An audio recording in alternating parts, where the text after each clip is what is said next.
ताज्या घडामोडी पाहिजेत तर मग आजच C24 या आपल्या YouTube चॅनलला लाईक करा, शेअर करा, सबस्क्राईब करा आणि बेल आयकॉनवरती क्लिक करायला अजिबात विसरू नका। राहुरी शहरामधील नामांकित साईराम इलेक्ट्रॉनिक्स अँड बॅटरीज या दालनात तुम्हाला मिळतील सर्व प्रकारच्या इलेक्ट्रॉनिक वस्तू तसेच होम अप्लायन्सेस। साईराम इलेक्ट्रॉनिक्सचं नातं आहे खास, प्रत्येक घरात गुणवत्तेचा विश्वास। उन्हाळ्यामध्ये थंड कूल करण्यासाठी AC, fridge, cooler, deep freeze यांची भव्य अशी रेंज। साईराम इलेक्ट्रॉनिक्स खरेदी विक्री संघ, नगर मनमाड रोड, राहुरी। तेव्हा आजच साईराम इलेक्ट्रॉनिक्स या दालनाला भेट द्या आणि आनंदाची सुरुवात करा। Sairam hospital test tube baby centre. मी डॉक्टर स्वप्नील माने, स्त्रीरोग, वंध्यत्व व दुर्बीणद्वारे शस्त्रक्रिया तज्ञ। आमच्याकडे दुर्बीणद्वारे शस्त्रक्रियेसाठी लागणारे सर्व अत्याधुनिक उपकरणं अवेलेबल आहेत। त्यामध्ये 3D 4D कॅमेरा, तसेच रुग्णांना 10 ते 20 ml रक्तस्राव होतो। पेशंटला खूप आरामदायी ऑपरेशन होतं। सूक्ष्म आजार बाहेर काढले जातात। 10 पटीने पेशंटच्या अवयवांचं निराकरण करता येतं आणि आजाराचं उच्चाटन केलं जातं। साईराम हॉस्पिटल, लॅप्रोस्कोपिक सेंटर आणि test baby centre, court area, Bhagyashree हॉटेलच्या पाठीमागे, राहुरी। राहुरी तालुक्यातील वांबोरी इथे प्राचीन विठ्ठल मंदिर आहे। सदर मंदिराला महाशिवरात्रीच्या दिवशी कुलूप लावल्यानं वाद चिघळला, भाविक संतप्त झाले। मंदिराला लावलेलं कुलूप तात्काळ न काढल्यास गावबंद ठेवण्याचा इशारा ग्रामस्थांनी दिला।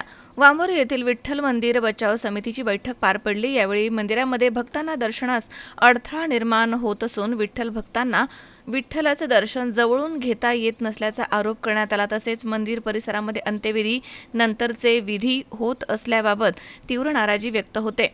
माहेश्वरी पंचांकडनं चुकीची माहिती पसरवली जाते असा आरोप करत समितीने संबंधित कागदपत्रे ग्रामस्थांच्या समोर सादर केली आहेत। मंदिरावरती माहेश्वरी पंच ट्रस्ट यांचा कोणताही अधिकृत असा हक्क नसल्याचा दावा यावेळी करण्यात आला। परिस्थिती तणावपूर्ण होऊ नये म्हणून पोलीस कर्मचारी अशोक झिने आणि संजय राठोड बैठकीला उपस्थित होते। दरम्यान प्रशासनानं तातडीनं हस्तक्षेप करून सदर प्रश्न मार्गी लावावा, अन्यथा वांबोरी गाव बंद करण्यात येईल असा इशारा संतप्त भाविकांकडून देण्यात आला। या प्रसंगी भगवंत मकासरे, संभाजी गडाख, सदाशिव पटारे, अविनाश घावटे, रविकिरण पटारे, विष्णू ढवळे तसेच राजेंद्र पाटील, अजित पटारे, गोदाराम पागिरे, महेश पागिरे, भाऊ काळे, भाऊ रहाणे, अक्षय बोरकर, किरण गडाख, मनोज देशमाने, महेश मोरे, अशोक पठारे, सचिन पठारे, दिनेश कुसमुडे तसेच सत्यम मोरे, काका कुसमुडे आदी या ठिकाणी उपस्थित होते। नमस्कार, मी संभाजी गडाख। आज वांबोरी गावामध्ये जे विठ्ठल मंदिराबद्दल वाद चालू आहे, हा वाद तसा म्हणजे कोणाचा दोषी म्हणून नाही आहे, परंतु हा वाद हा तात्विक वाद आहे। मंदिरामध्ये त्यांनी आवारामध्ये जाळी टाकलेली। जाळीचं कारण त्यांनी सांगितले, या मोकळ्या जागेमध्ये शेळ्या येतात आणि त्या शेळ्या आमचा विठ्ठलाचा हार खातात, तर आज त्याच्यामुळं आम्ही त्या ठिकाणी जाळी काढली आणि या पाठीमागे लोक लघुशंका करण्यासाठी जातात म्हणून आम्ही जाळी टाकली। तर यामध्येच त्यांचं उत्तर आहे 70 वर्षाची परंपरेचं, की जर 70 वर्षामध्ये त्यांनी या ठिकाणी शेळ्या येतात, शेळ्या कुठे येतात, आपण शेतकरी आहोत, ज्या ठिकाणी पडीक आहे त्या ठिकाणी शेळ्या येतात, याचा अर्थ 70 वर्षापासून यांनी विठ्ठलाची जागा ही पडीक ठेवली आहे, हे सिद्ध त्यांच्याच बाईकमधून होतं आहे। आणि दुसरी गोष्ट, ते जे उठवण्याचा मुद्दा आहे की ज्यांनी सुतकाचा कार्यक्रम ते विठ्ठल मंदिरामध्ये करतात असा आमचा आरोप होता, त्यावर त्यांनी उत्तर दिलं की आम्ही विठ्ठलाचा जो सुतक विधी आहे हा विठ्ठलाच्या गाभाऱ्यात करत नाही, आम्ही विठ्ठलाच्या सभामंडपमध्ये करतो। मग तुम्ही सांगा, सभामंडपमध्ये जर त्यांना जर गाभाऱ्यामध्ये जायचं नाही सुतक आहे म्हणून, मग सभामंडपमध्ये तो कार्यक्रम करण्याचा काय अधिकार आहे? आणि तो सभामंडपमध्ये केला काय, गाभाऱ्यामध्ये केला काय, ते विठ्ठलाची ती अवहेलनाच आहे आणि तो सुतकी कार्यक्रम त्या विठ्ठल त्याचं पावित्र्य मलिन करणाराच आहे। तर हा सुतकी जो कार्यक्रम आहे हा त्यांनी त्यांच्या इतर मंदिरामध्ये करावं। बालाजी मंदिर आहे, रामदेवजी मंदिर आहे, आणि नसेल तर त्यांचे माहेश्वरी पंचची जे कार्यालय आहे, मंगल कार्यालय, त्यामध्ये त्यांनी तो विधी करावा। तो विधी ह्या विठ्ठल मंदिरामध्ये करू नये अशी आमची त्यांना विनंती आहे, कारण तो सुतकी विधी आहे हे त्यांनीच त्यांच्या बाईकमध्ये सांगितलेलं आहे। आमचा असा उद्देश आहे, ह्या जागेमध्ये आपण जर सर्वसामान्य वस्तीवर शासकीय निधी येऊन जर सभामंडप वगैरे मंदिरात जीर्णोद्धार करण्यासाठी वापरतो, तर हे गावाच्या मध्यवर्ती ठिकाण आहे, मध्यवर्ती मंदिर आहे। या ठिकाणी जवळजवळ 1 एकरची जागा आपल्याला उपलब्ध असताना त्या ठिकाणी शेळ्या चरतात, त्याच्याऐवजी आम्हाला या ठिकाणी सभामंडपची व्यवस्था करायची। गावामध्ये जे वार्षिक कार्यक्रम होतात, सप्ताह होतात, त्या सप्ताहाची व्यवस्था ठिकाणी झाली पाहिजे, गोरगरिबाच्या लग्नाची व्यवस्था ठिकाणी झाली पाहिजे। यासाठी आम्हाला त्या जागेचा विकास करायचा आहे, म्हणून आम्हाला या ठिकाणी ट्रस्ट स्थापन करायचं आहे। ही आमची कळकळीची विनंती आहे. माझे माहेश्वरी समाजाचे त्यांनी जे या ठिकाणी हक्कच प्रस्थापित केलेला आहे त्यांना एवढीच विनंती आहे की ह्या मंदिराला जे सार्वजनिक स्वरूप होतं ते तुम्ही जे वैयक्तिक करताय ते न करता सार्वजनिकच ठेवावं आणि सार्वजनिकच्या माध्यमातून आपण या ठिकाणी जे वार्षिक कार्यक्रम होतात त्यासाठी सभामंडपाची व्यवस्था करू आणि या ठिकाणी निश्चित जागेचा विकास होईल यासाठीच आम्ही हे प्रयत्न करत आहोत. मी इंजिनियर विष्णू ढवळे, सामाजिक कार्यकर्ता. मी काल पेपरला वाचलं वांबोरीतला विठ्ठल मंदिर कोणला गेला. मला आश्चर्य वाटलं, हा सर्वसामान्य जनतेचा विठ्ठल, भोळ्या बाबड्या भक्तांचा विठ्ठल हा कोणला कस काय गेला.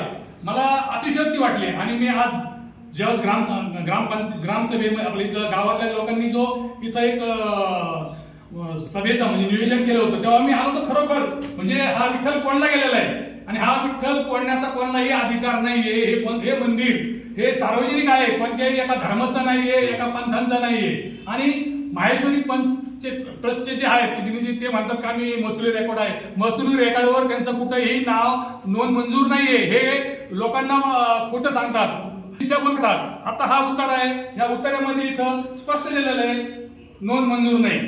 आणि मी ग्रामपंचायतला याची मागणी केली होती का हा नोंद तुम्ही कशी वडली. त्यांनी स्पष्ट सांगितलंय का हे जे कोणतेही कागदपत्र दप्तरी उपलब्ध नाहीये. म्हणजे हे समाजाचे आणि शासनाची दिशाभूल करतात. हे त्यांनी करू नये. हे सर्वसामान्य जनतेचं मंदिर आहे, सार्वजनिक आहे आणि माहेश्वरी पंच किंवा ट्रस्ट याचा विठ्ठल मंदिराशी काही संबंध नाही. ही सक्षम कृती समिती आहे. कृती समिती इथल्या जी मोकळी जागा आहे याची डेव्हलपमेंट करण्यासाठी सक्षम आहे. इथं वारकरी ह्याची 1-1.5 एकर जागा पडलेली आहे. इथं वारकरी पंथाचं मोठं काम होऊ शकतं. हे सर्व म्हणजे प्रयोजन आपण हे ग्रामसभेद्वारे आणि जर याच्याबद्दल त्यांनी जर 1 आठवड्यामध्ये हे कुलूप जर काढलं नाही तर आम्ही ग्राम सभेला नोटीस देऊन आम्ही गावबंदीचा इशारा देऊ शकतो, आम्ही उपोषणाचा इशाराही देऊ शकतो. ह्या पुढील म्हणजे लोकांच्या भावना ह्या सरकारपर्यंत पोहोचण्यासाठी आम्ही त्या पद्धतीने आमची कारवाई करू शकतो. पठारे आषाढी एकादशीला इथं कीर्तन असतं आणि कीर्तनाकरता हजारो लोक या ठिकाणी दर्शनाला आलेले होते आणि राधेश्याम काका जवळ इथं होते. दरवाजाला कुलूप लावून घेतलं. म्हणलं काका कुलूप उघडा, सगळ्यांना दर्शन घ्यायचं आहे. तर त्यांनी सांगितलं जर विठ्ठलाचे दागिने चोरी गेले तर जबाबदारी तू घेशील का. आता काय करायचं. म्हणलं तुम्ही कुलूप तर उघडून द्या आणि जर नाही गेले चोरी तर तुम्ही म्हणता चोरी गेले दोन्हीकडून पण गुची होते का. अशा पद्धतीने त्यांच्याकडून उत्तर देण्यात आलं आणि चावी काय दिली नाही. मंदिर बंदच राहिलं आणि मंदिर बंद असताना सगळ्यांनी बाहेरून दर्शनं घेतली आणि लोक बाहेरच निघून गेले. देवाला आवडतं तुळशीची माळ, आवडे देवासी तो ऐका प्रकार नामाचा उच्चार रात्रंदिवस. तुळशी माळ गळा गोपीचंद टिळा हृदय कळवळा वैष्णवांचा. बाकी काय आवडत नाही देवाला. देवाला फक्त नामस्मरण आवडतं, गळ्यात तुळशीची माळ आवडते, कपाळाला गंध बुक्का असावा लागतो. काल एक बाईट दिली त्यांनी की आम्ही सुद्धा विठ्ठलाला भजतो, विठ्ठलाला मानतो. मग तुमच्या गळ्यात तुळशीची माळ आहे का सांगा. हरिपाठ करता का, वारीला जाता का, पायी वारी केली का. संतांचे फोटो तुमच्या घरात आहेत का. ज्ञानोबा तुकोबाची परंपरेचे फोटो तुमच्या घरात आहेत का.